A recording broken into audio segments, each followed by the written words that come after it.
Good morning or good afternoon, and welcome to a Passageways webinar. Our topic, Exceptional Leadership, How to Optimize for Results. My name is Paul Lockhart, Vice President of Passageways, and I'll be your moderator for today's discussion. This webinar series is part of Passageways' commitment to our customers and our partners and our friends to provide current and relevant content that we believe addresses today's business challenges. We'd like all of you to be participants in today's conversation. So during the webinar, you will have the opportunity to answer some poll questions that will display on the screen. That way we can create an interactive dialogue with our speakers. I also invite you to ask any questions that you may have during the discussion today. You can do that by using the panel on the GoTo browser interface. We'll cover those at the end of the webinar. Also, we will be distributing the slides that are going to be reviewed today, as well as a link to the recording to everybody that's attended. So take notes, don't take notes, you're going to get all the content. It gives me great pleasure to introduce to you Mr. Stuart R. Levine. Stuart is the chairman and CEO of Stuart Levine and Associates, a management consulting firm for governance, strategic thinking, and C-suite leadership. He's also the chair and CEO of EduLeader, an online digital learning company. A board governance expert, Stuart is a board member of Broadridge Financial Solutions, where he serves as chairman of the Governance and Nominating Committee, and he's also a member of the Audit Committee. Stuart has been recognized by the National Association of Corporate Directors as a Governance Fellow, and twice awarded a Top 100 Director by the organization. He's an author of 3 leadership books published in 37 countries with over 1.2 million hard copies sold, including the Wall Street Journal bestseller, The 6 Fundamentals of Success. Stuart is also the author of monthly thought leadership articles that are published in the Credit Union Times and also Forbes magazine. Stuart, a warm welcome to today's webinar. Well, thank you, Paul, and let me again recognize the people who asserted a value that is very important, Paul, to Passageways, to Howard Hughes, and to our organization, and that is learning. Because when you talk about exceptional leadership and achieving results, as we look at the world and the direction of the world, technology and creating opportunities from the disruption becomes incredibly important. And so all of the people that have logged on today are exercising the best in the human experience, which is learning together and building out and controlling their own destiny and not becoming what I would call a victim of events out of our control. I also want to reaffirm, Paul, what you were talking about, which is the interactive nature of our body of work on these webinars. We will, Grant, myself, will talk about 4 different poll questions that are in the deck, and it will provide an opportunity for all of our participants to share their thinking with us, and then we'll hear from Grant and what those insights look like. And then throughout the webinar, I would encourage our participants to send in your unsolicited questions to us, and Paul, kind of at the end of our conversation, will then pose them to Grant and myself. So I'd encourage you throughout our conversation and content to share any questions on your mind. And as you pointed out, Paul, we're very proud to have Grant Herlitz join us today. Grant is president of the Howard Hughes Corporation. He is responsible for the daily operations, and I would say most importantly, the strategy of the company. He's got a very, I will call, structured and important background. He's a CPA by training, received his formal education in South Africa, led a family-owned business practice and was responsible for their investment strategies, and has, in my view, a very important point of view, because he's, I call it, the next generation of leaders, somebody who is not threatened but is invigorated by the global trends of technology, and then building a culture that is very accountable and so having said that, Grant, I'd like to welcome you to our conversations, and we're eager to hear and mix it up with you. And so I'd like to go to the first poll question. And Grant, the first question that we will pose to our colleagues today is, do you believe your company's vision, mission, and values are clearly understood and embraced? First response, yes, completely. Second, 75% of employees. Thirdly, 50% of employees. Lastly, less than 50% of employees. And then no. And so, Grant, as you look at that question, what do you think the response will be from people who are tuning in with us today? So thank you, Stuart. Thank you, Paul, for inviting me to the call. It's really interesting to be able to participate on a call like this and gain the feedback of the listeners so that we can in turn use that for our own learning and to be able to further the learning of the company. As it relates to this question, I think the interesting part would be it depends on the journey that those employees are on and the life cycle in which the company is in. And the reason I say that is because at Howard Hughes, we're 7 years into our journey, and I would say the vision, mission, and values of the company have been the same from the get-go. The question is, are they clearly embraced and understood by our employees? And what I would answer to that is, today, probably in the range of 50 to 75% of our employees understand what we do. That's really interesting. And you said something that is hugely important. When we talk about optimizing leadership, you referenced listening and learning from people that are participating today. And I think prototypically, understanding what people are saying and feeling and collecting that data, which informs all of our behaviors, becomes critical to an evolving culture. So, Paul or Kanako, can you share with us the results of the people? Well, there it is. It's pretty interesting. So, Grant, what's your take as you look at that data as a CPA and you look at where people are coming out? Any surprise to you? Not really. I think at the end of the day, employees that have been on the journey with the company for a longer period of time have had the opportunity, hopefully, to be able to listen to their leaders, and those leaders have adapted to the needs of the company and been able to communicate clearly with their employees that vision, mission, and value. I think what's critical for a leader is to hear from their employees, because a lot of the time, and specifically in our experience, we've found that although we might be communicating these visions, the vision, the mission, if you will, our employees may not be understanding it. So, I've spent a good amount of time reiterating that and repeating it, but even to a frustrating part, it's come back that we're not always aligned. So it's a continual journey to make sure that it's critically understood by the team. And so I look at this data, I agree with you, and for me, I'm struck by the fact that almost 45% of the people that responded, and we have a good cross-section of CEOs, board members, and senior level leaders, are basically saying that less than 50% of their employee base really understand and embrace, and I would say, the vision, mission, and the core values which inform the behavior, which is kind of interesting from a data point of view. So, Kanako, can we go to the next slide that we'll start our conversation? And Grant, I want to share some thoughts about the next slide, stimulating innovation and what it means to lean into the future. Great. So, Stuart, this is a really important part of what Howard Hughes does. At Howard Hughes, we're many different things, but one of the things that we're constantly trying not to be is complacent. Complacency obviously leads to failure, and we're always aware that there are new and different ways of doing things and new ways of thinking.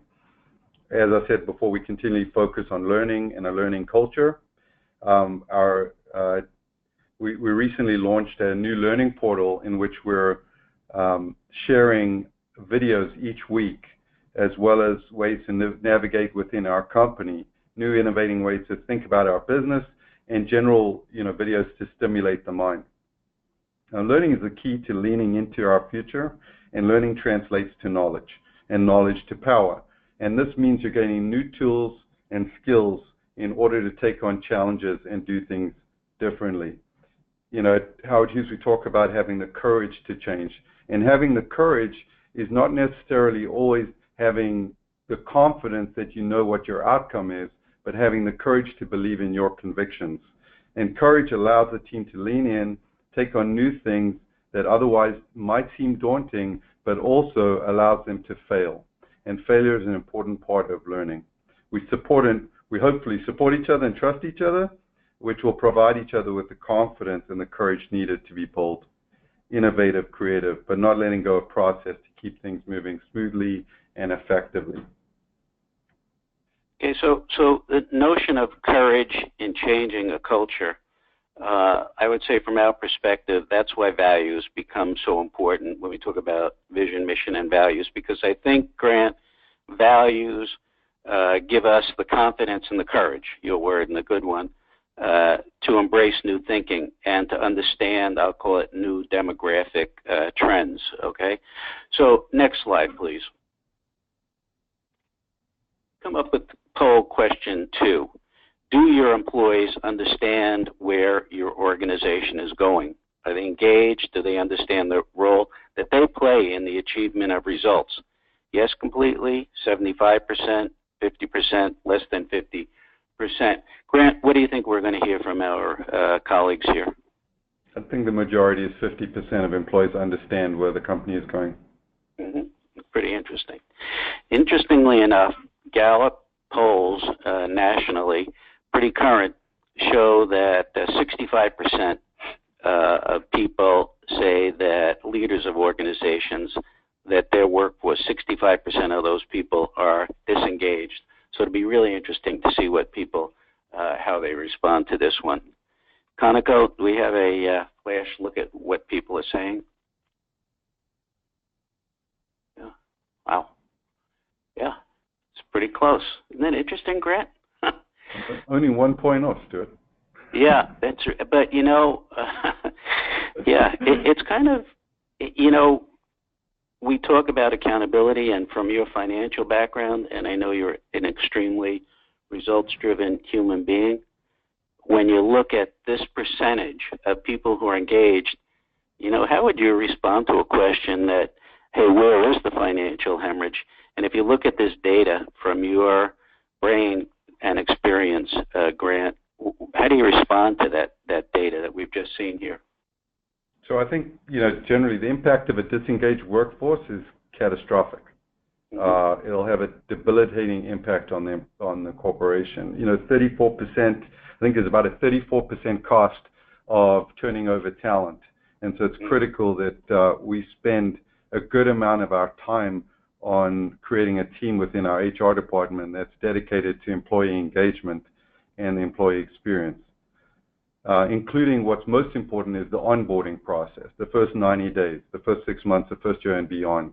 But what we do during that onboarding process is we invite every employee, every new team member over to our headquarters office here in Dallas, and we have our entire, or a good part of our senior leadership speak to those employees to deliver what I think is the DNA of the company. And that DNA is then, you know, communicated to them effectively so that they can communicate that on to their team members. We haven't been doing this a very long time, but we've found that although it's costly to do it, to fly people in from different states across the country, from Hawaii to New York to Texas, we bring them into our office to show them what it means to be a Howard Hughes team member. And we think that that's had an important impact on our turnover stats as well as employee engagement.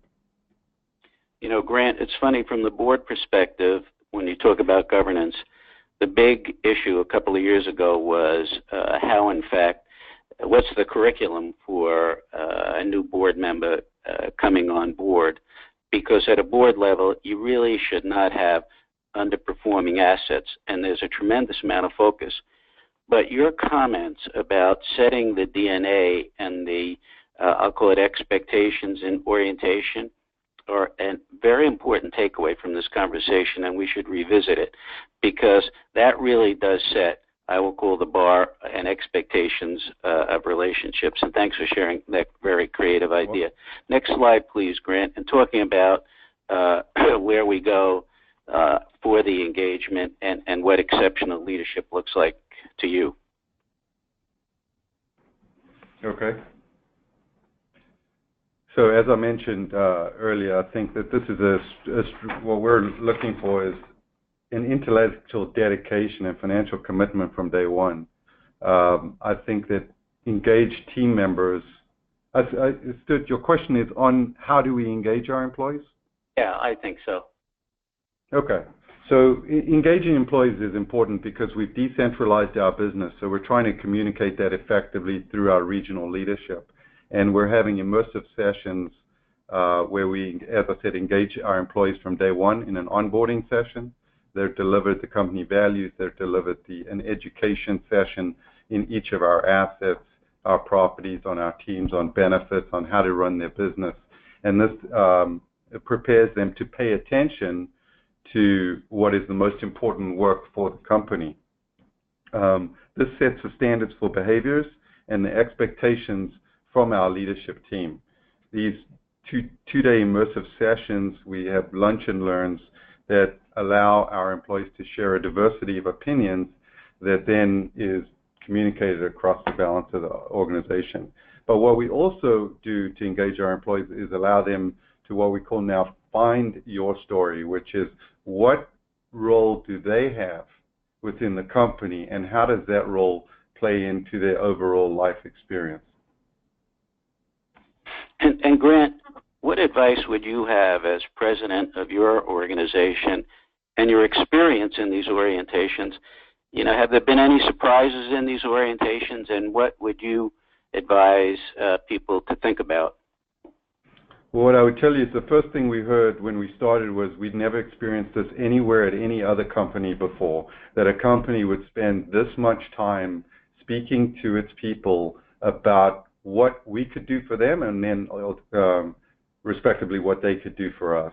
And I think they left feeling invigorated, and hopefully they continue to feel invigorated as they go about their daily work in achieving what is not only the company's mission and values, but also what will be a great experience for them, that if they take to the next job or to their next career move, they can say, we learned from this company.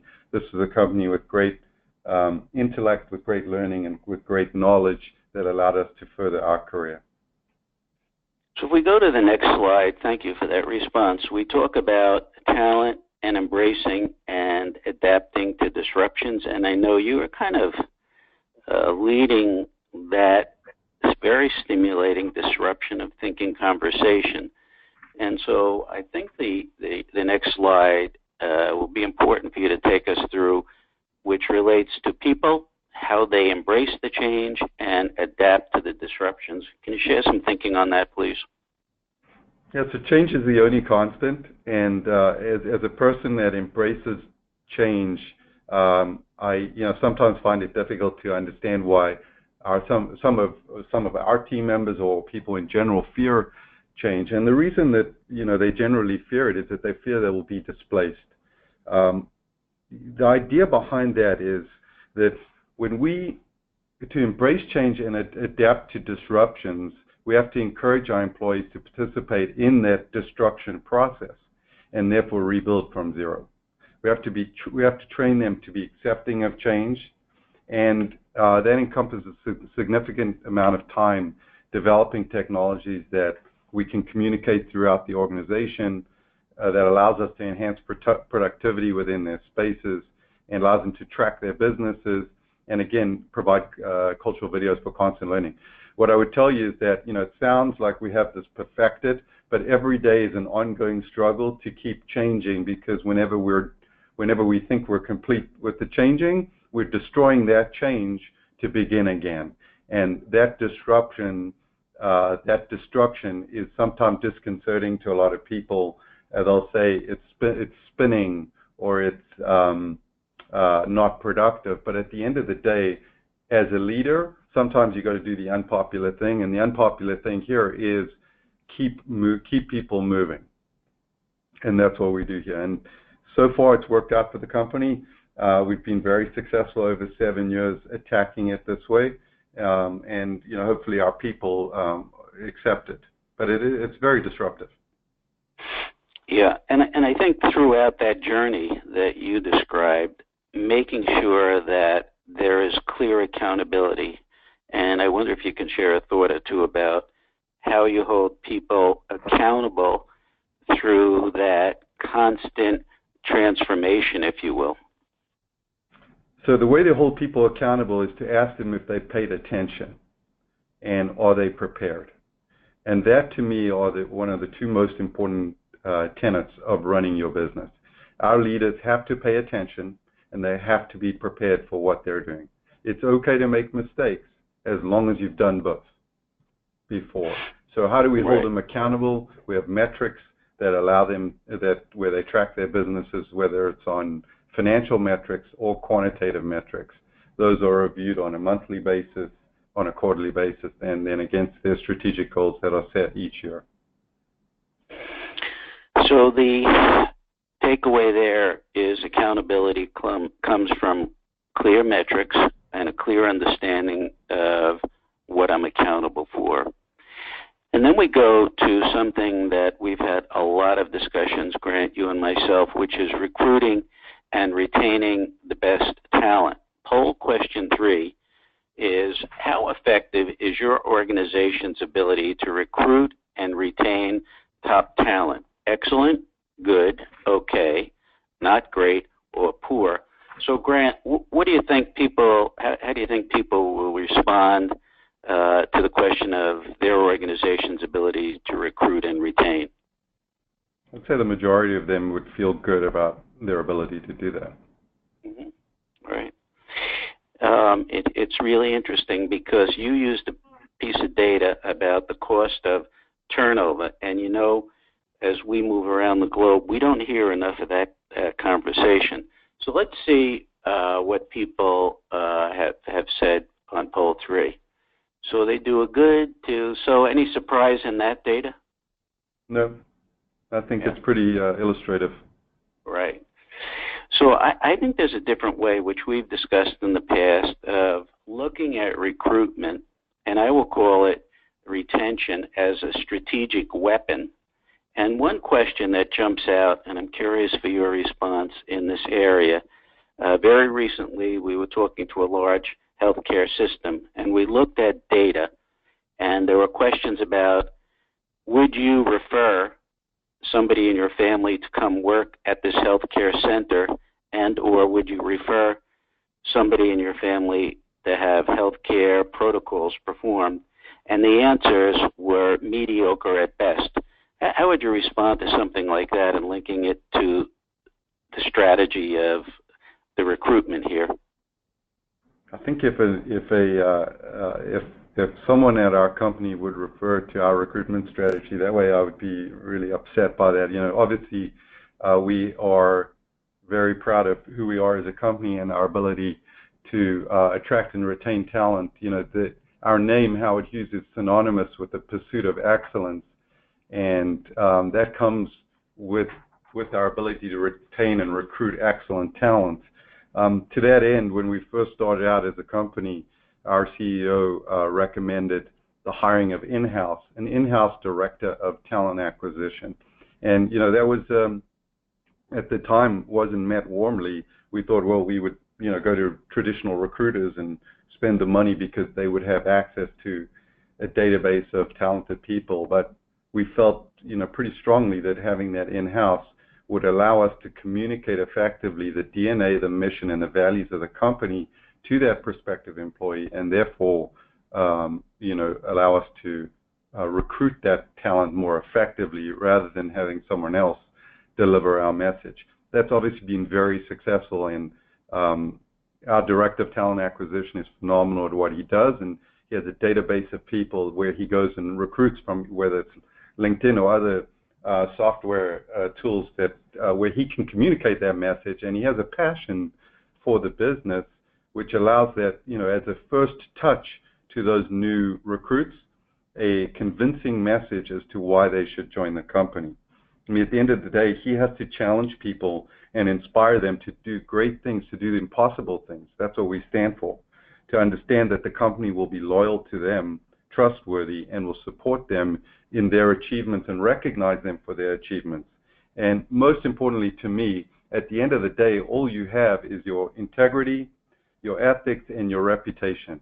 And if you maintain those intact, you can be successful. And that's the message he has to deliver, to stand behind your word. Never cross that line, because that is destructive. He embraces and knows that we're doing something good at every step of the way, and understands some of the missteps we've taken, and knows what kind of talent to recruit to, fix those holes. So this is a really important part of what we do. It's the front door to the company, and it's representative of the talent that we have today. So I think from a strategic point of view, your CEO made a decision which was very counterintuitive. A lot of people outsource the function of recruitment. And if I heard you correctly, and I think it's worth another minute or two, the people that do the recruitment were Howard Hughes.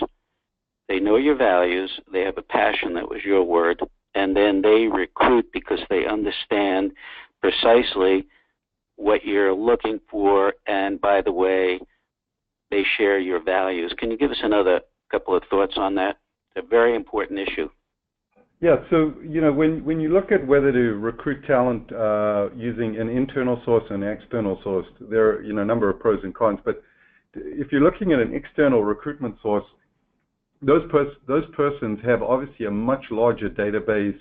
They've hired or recruited talent before that they can go to their directory for, and so theoretically they have a better chance of recruiting people that are available or that trust them to move from one corporation to another. However, for us, we felt that those recruiters, whether they're, because they would be in different states, they wouldn't have known us. They don't understand, they don't understand us well enough as to how we operate, wouldn't be able to deliver that message of why joining this company is so important to that future employee and why the fit is so important. When I'm interviewing people, I say to them, if you're happy, I'll be happy. If you're not happy, I can never be happy, because they have to be engaged. And those values and that DNA and that trust has to come from that director of talent acquisition to make sure those people get the first impression right. That's really interesting. And so you have a word or two in your slide talking about standing behind your words. And if I heard you correctly, frequently, I'll call it in the general marketplace, people fill a spot and they're not comfortable, Grant. They are not exactly sure that the candidate, quote unquote, really shares the values of integrity and trying to do the right thing. Can you just give us a couple of thoughts about the notion of integrity and standing behind your words and so forth? Yeah, it's hard. This is an hour or two dialogue that we could have, but there's nothing more important than this. You can be good at what you do. You can have the skills. You can be popular. You can do all the right things. And if you don't stand behind your word, if you don't have your integrity, if your morals are not intact, you're worthless. And from our perspective, anyone at this company that doesn't display that has no place here. This is the number one tenet at the company, and it is uncompromising, so that when we further our goals, we can all stand in a room and know that we trust each other, that we're moving forward together. And that is an important part of what we do. Thank you, and thanks for the clarity. And I have a note here from Paul that we've received a couple of questions. And Paul, would you like to frame your question, please? Yeah, this one's directly in regards to the conversation you and Grant are having. The questioner said, related to this topic, can you distinguish between recruitment and acquisition and retention? They say that we do well with recruitment, but the retention is horrific. And just by the use of the word horrific, you can tell there's a lot of emotion there. This must be a major problem for them. How do you drive retention, and how is that different than recruitment? I'll let Grant insert first, and then I'll give you a couple of experiences and thoughts as well on retention. Grant? So yeah, recruitment is the front door, right? It's delivering your message. It's delivering it clearly. It's an exciting phase where you're approaching a new potential talent person for the company who's going to come in and do great things for the company. There's really no negative to recruiting people. You're delivering the positive messages. You're also delivering the truth, which is the level of work required, the attention to detail that's required, all the standards of excellence that we demand, if you will, of new recruits.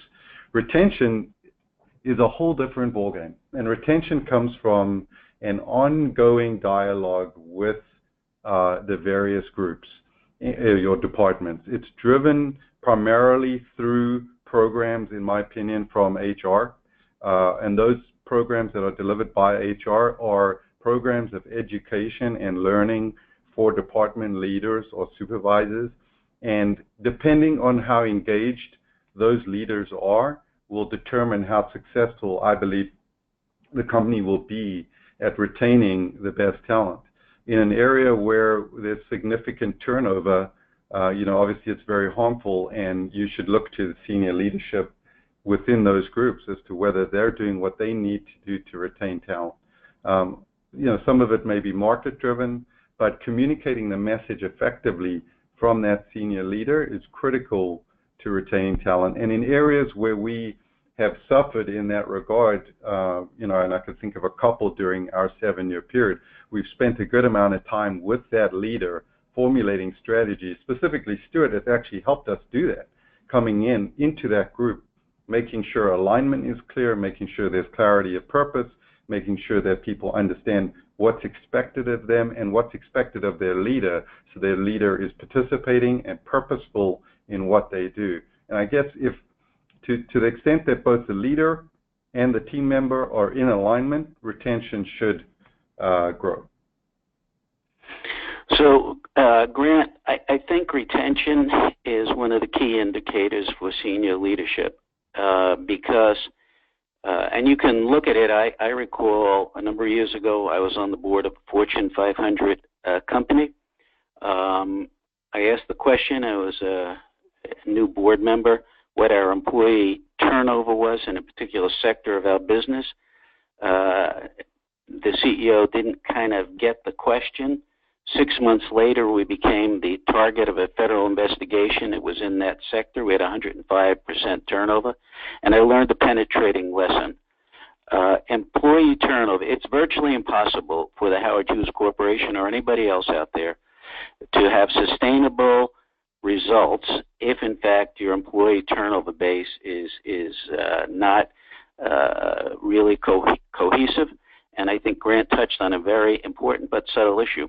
One of the metrics we always like to look at is what is the employee turnover per, I'll call it, business unit, because that tells us, was it an onboarding question? Did we have certain expectations for that person's job, and did they have different ones?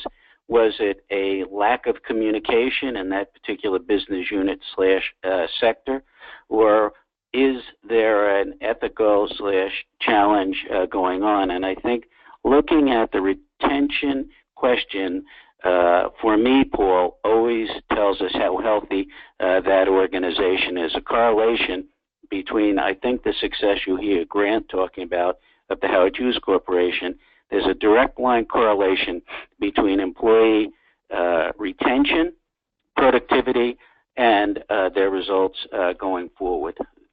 So thanks for the question, Paul. And let's move to the next poll question, if you may.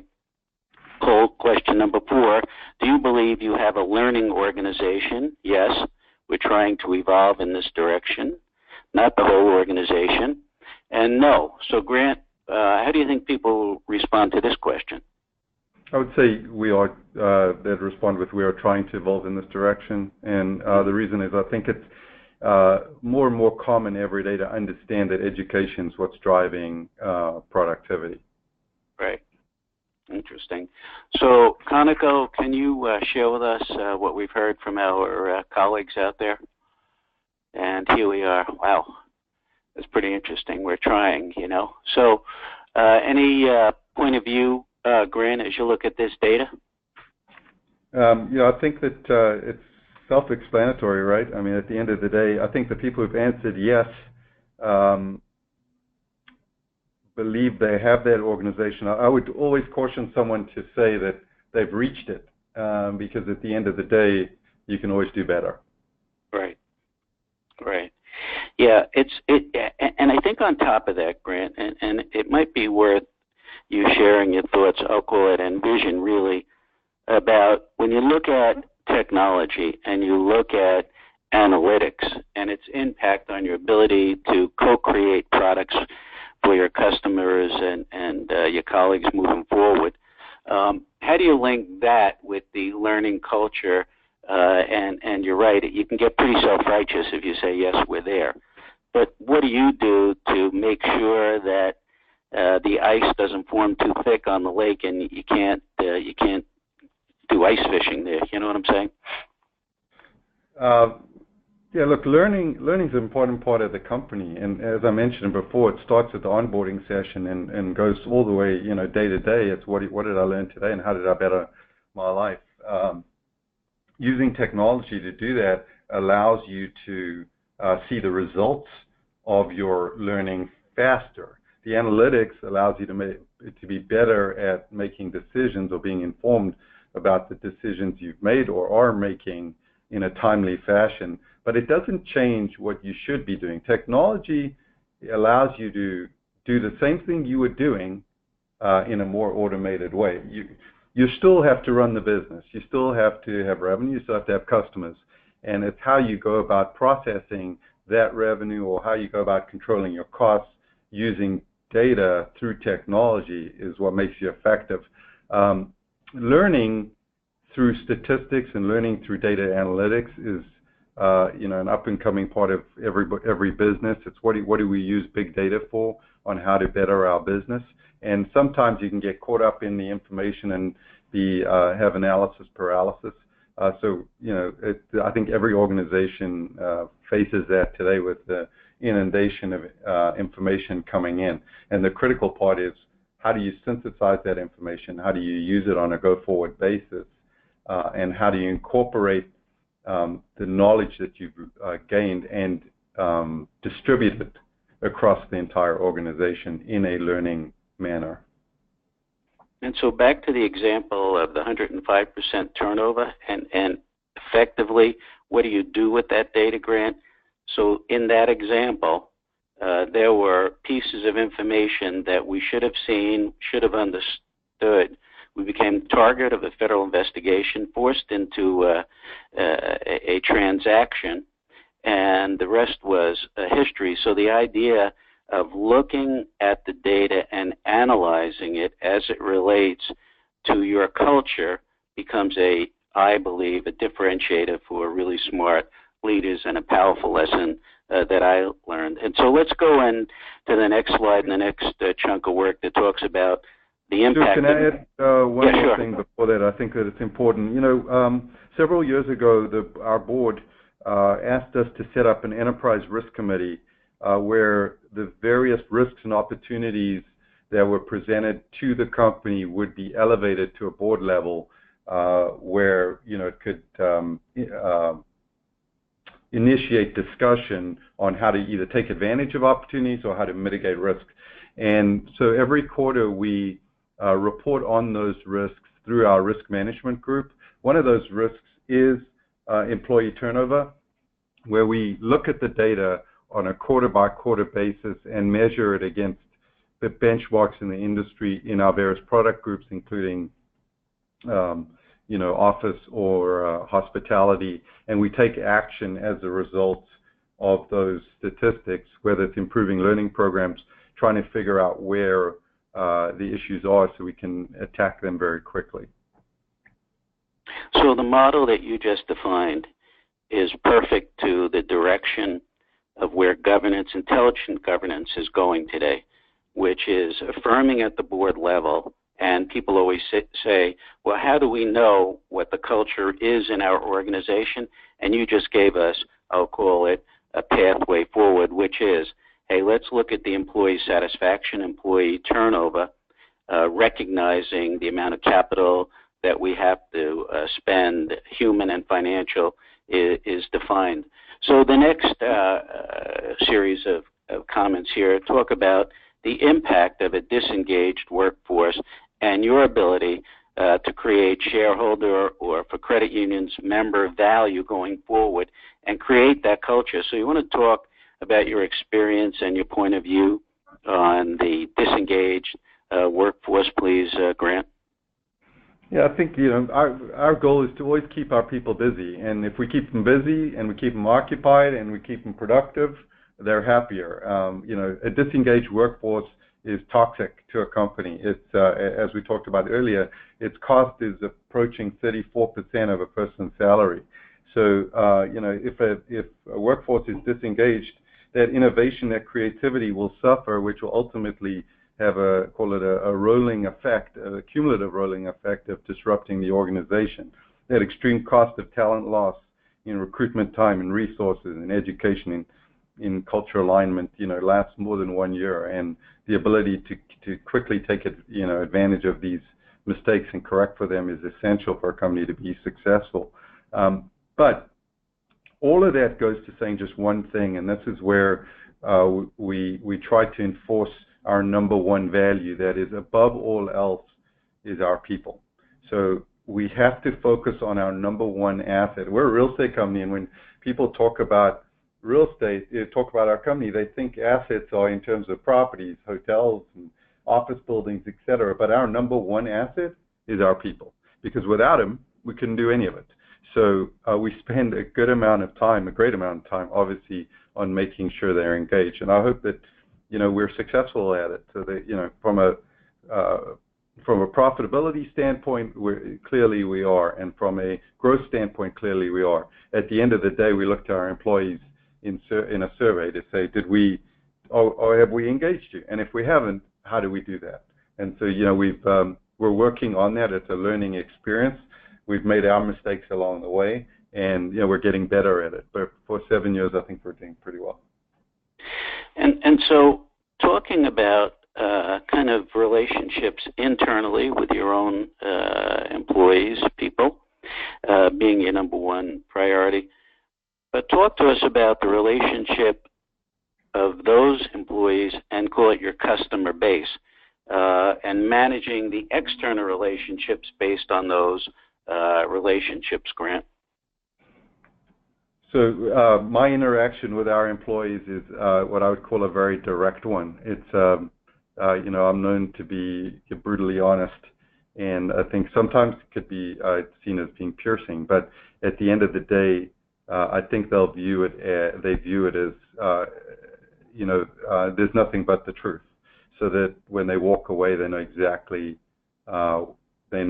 what they need to do. They know exactly what's expected of them. But more importantly, they can trust that there's no side conversations, because the side conversations are what's destructive.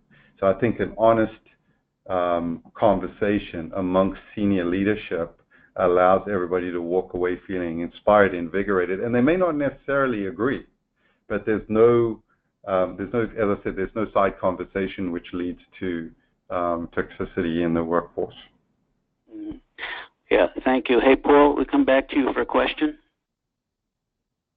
Yeah, we have a couple. This one goes back to some of the earlier part of the conversation this afternoon. And the question is, please describe how integrity is best reflected in transparency from the board down. Well, Grant, you want to take a shot at that?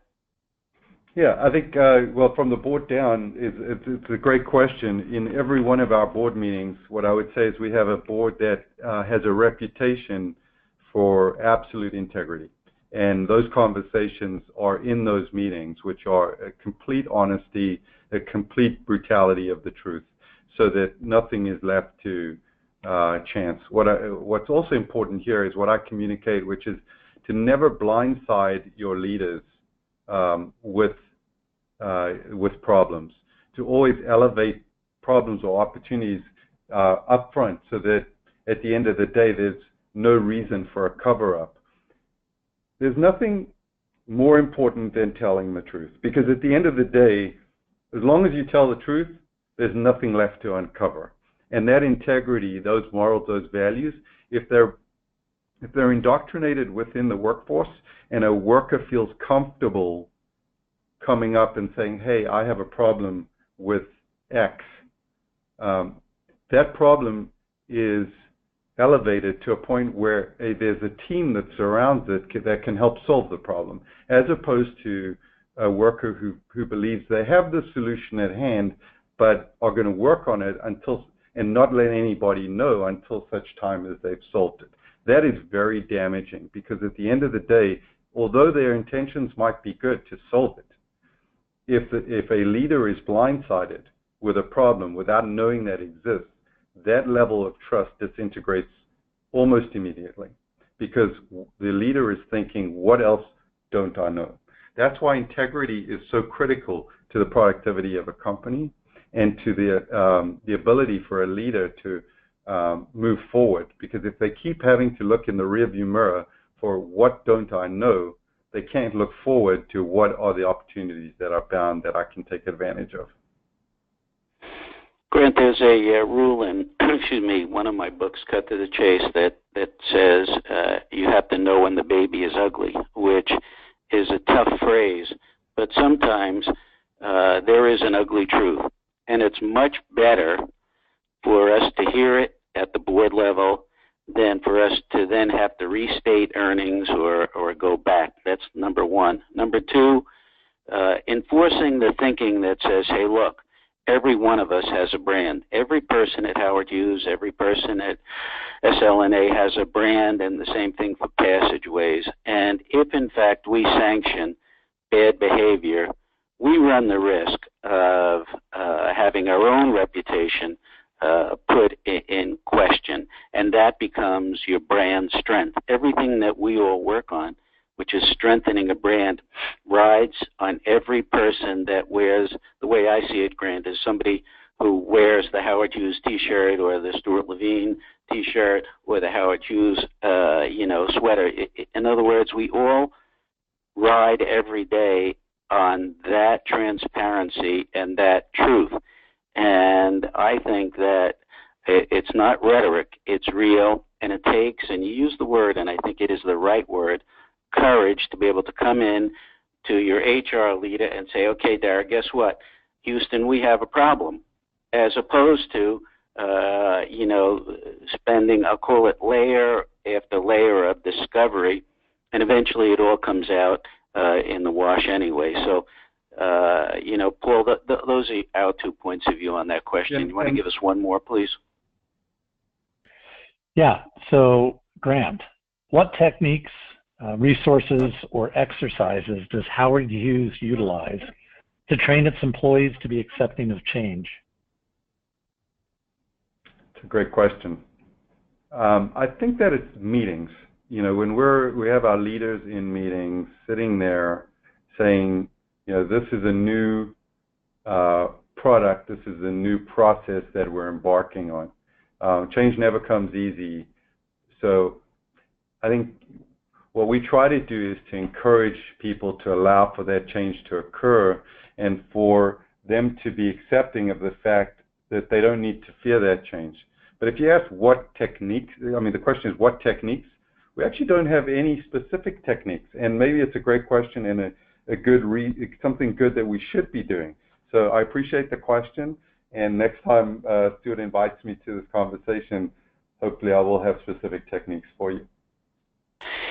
Yeah, and I think on your question, Paul, the notion of bringing different content and encouraging people to what we call go on class trips.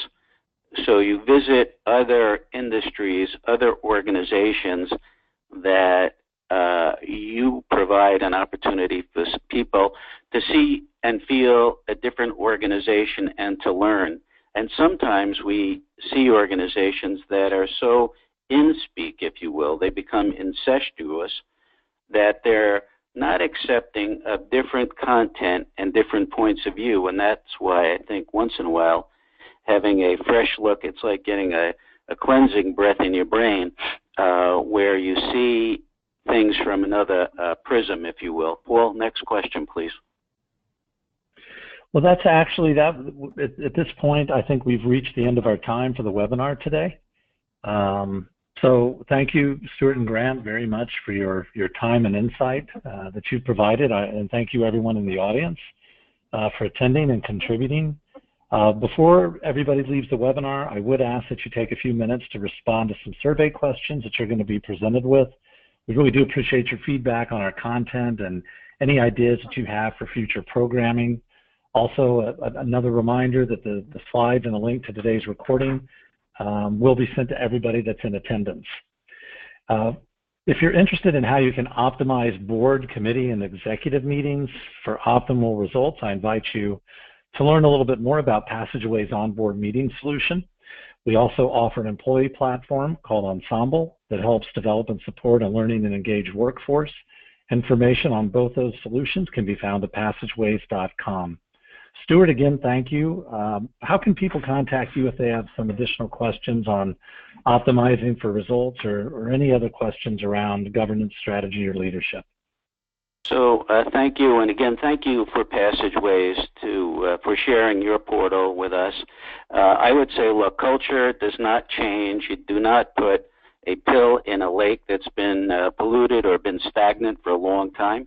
Moving a culture requires some data and some thoughtful process. So certainly we have a point of view, and there's a slide here that should go up at stuartlevine.com, or EduLeader, which is our training component, or info@stuartlevine.com, and we'd be happy to share some thoughts and thinking and experiences with you. And with that, Paul, thanks to Passageways, and thank you, Grant Herlitz, for your time, and to the Howard Hughes Corporation for their thinking as well and sharing. Thank you, Stuart, and thank you, Paul, for inviting me to this. Thank you very much. Thank you, everybody in the audience. Everybody have a very happy and productive day. Take care. Bye-bye.